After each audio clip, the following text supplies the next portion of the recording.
passei de estagiária a team leader em 2 anos, parte 3 de 3.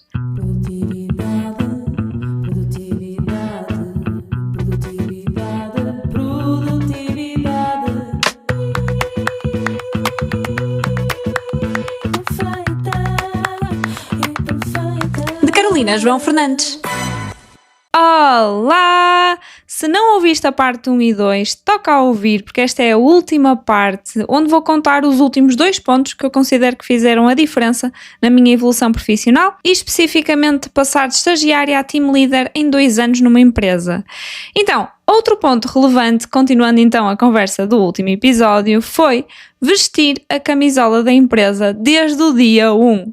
Não esperei que me pedissem, não esperei para saber se ia ficar lá, se gostava ou não gostava. Eu tentei sempre também dar um pouco mais do que era suposto, fazia muitas perguntas, oferecia ajuda, propunha soluções, porque lá está, eu vestia a camisola desde o dia 1 que estava lá dentro para dar o meu melhor e para fazer a empresa crescer.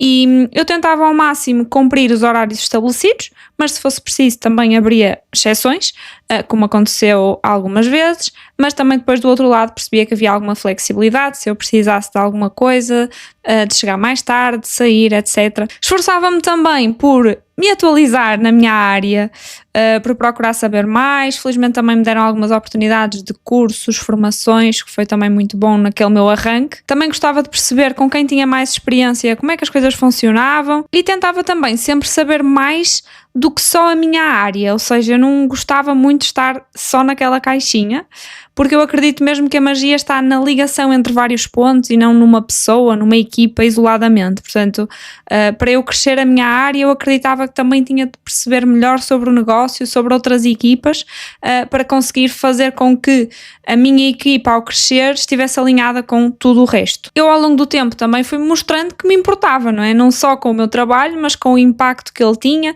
na minha equipa, em cada pessoa e na empresa. E isso depois também jogou a meu favor na evolução, na flexibilidade também que me permitiam. E não é que eu soubesse que seria assim, não é? Porque isto foi acontecendo. Mas a verdade é que é a minha forma de estar e fazer as coisas. Se é para fazer, se é para ser, é para fazer a sério. Estou lá mesmo de corpo e alma. E por último, o último ponto que eu vos queria trazer, que pode ser um pouco estranho, mas é que eu fui eu mesma. Eu acho que sinceramente nunca tinha acontecido antes, porque eu na escola era muito tímida, na faculdade também, só entre os amigos é que mostrava mais quem eu era. Em Erasmus comecei também a conseguir trabalhar mais esse lado, porque lá está, tinha de me safar, porque eu sempre fui então mais extrovertida, só com quem eu conhecia, passava só essa minha energia a essas pessoas. Depois de resto era uma pessoa muito responsável e direitinha. E curiosamente na empresa eu rapidamente mostrei quem eu era, ou seja, mostrei essa minha vertente mais alegre, essa minha energia, e não foi algo muito pensado, na verdade, talvez me tenha sentido bem lá também, mas acho que percebi também que a minha energia e a forma como eu via as coisas e os desafios me podiam destacar e também ser consistente nisso, não é? Porque se eu mostrasse uma coisa que eu não era, provavelmente ia-se notar mais à frente. Então eu mostrei aquilo que eu era e acho que ao longo do tempo fui bastante consistente nisso, porque sou assim, não fui para lá fingir uma coisa que não era. Mas atenção, eu nunca perdi o profissionalismo, eu levei muito a minha essência para o meu trabalho, o meu entusiasmo, o meu sorriso. Eu dizia muitas vezes, oh que fofo.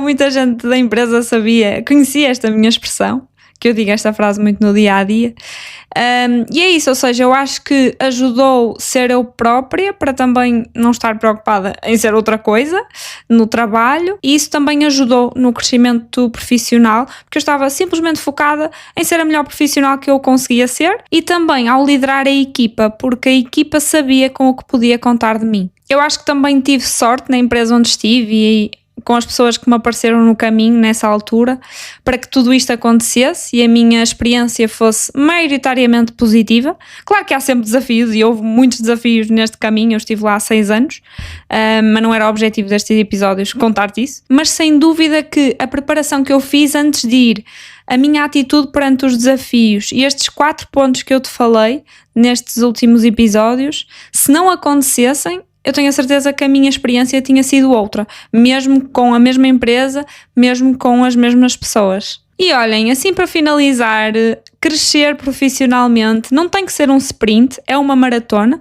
Quando nós alinhamos quem somos, quem queremos ser, somos consistentes nisso, organizamos o nosso trabalho, o nosso tempo, nos dedicamos, nos esforçamos, procuramos soluções para os desafios e estamos atentos às oportunidades, as portas começam a abrir-se. Mesmo que nem todas aquelas que nós queríamos, mas de alguma forma o caminho começa-se a fazer. Espero que tenhas gostado deste resumo de 3 partes e saberes mais um bocadinho sobre a minha evolução profissional a nível da empresa onde eu estive. Na verdade, este tema da organização nas empresas, profissional e liderança tem pano para mangas. Mas eu gostava de saber se gostaste deste registro, de contar assim uma história, alguns pontos que eu aprendi em várias partes e também saber o que é que te foi útil.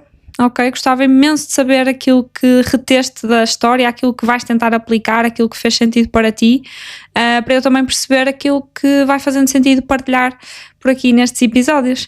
E já sabes, não precisa de ser perfeito, mas vai valer a pena. Obrigada por estares aqui, até já!